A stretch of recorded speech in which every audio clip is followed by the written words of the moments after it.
Hi friends, welcome to my channel. నేను ఉండేది జమ్మూ కాశ్మీర్.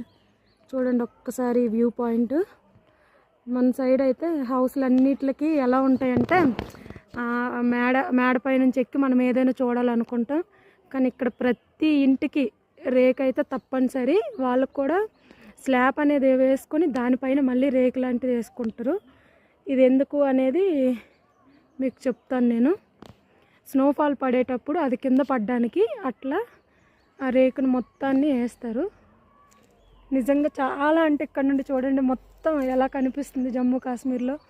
ఇంకెప్పటికి కూడా కొండలపైన ఉన్న స్నోఫాల్ అయితే అస్సలు కరగలేదు. ఎంత చలి అంటే అంత చలిగా ఉంది. కాకపోతే 2 days నుంచి ఫుల్గా ఎండ రావడం వల్ల కొంచెం బాగుంది అనిపిస్తుంది. ఈ చలికైతే అస్సలు తట్టుకోలేము, ఇక్కడ అసలు ఉండలేము. కాకపోతే చిన్నపిల్లలతో మెయిన్ ఉండాలంటే చాలా అంటే చాలా కష్టం. ఇదంతా మేము ఉండే ఏరియా. వాళ్ళు ఇద్దరు మా ఫ్రెండ్స్. ఇదిగోండి ఇక్కడ హౌసెస్ చూడండి ఎంత నీట్గా అంటే చాలా నీట్గా ఉంటాయి. బాగుంటుంది.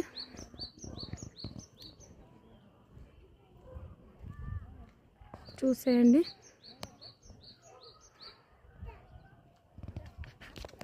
అండి ఈ చెట్టు అయితే ఎంత ఫుల్గా ఎండిపోయినట్టుంది కదా.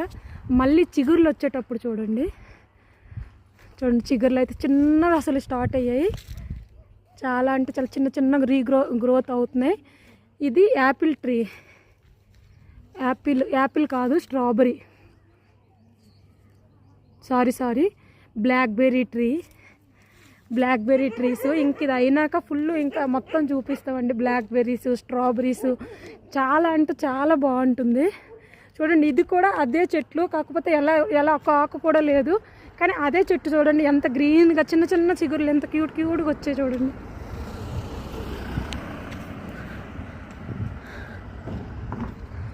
ఇక్కడ నుండి మొత్తం వ్యూ చూసేసేయండి.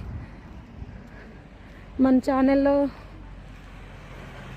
కొత్త వారైతే సబ్స్క్రైబ్ కూడా చేసుకోండి.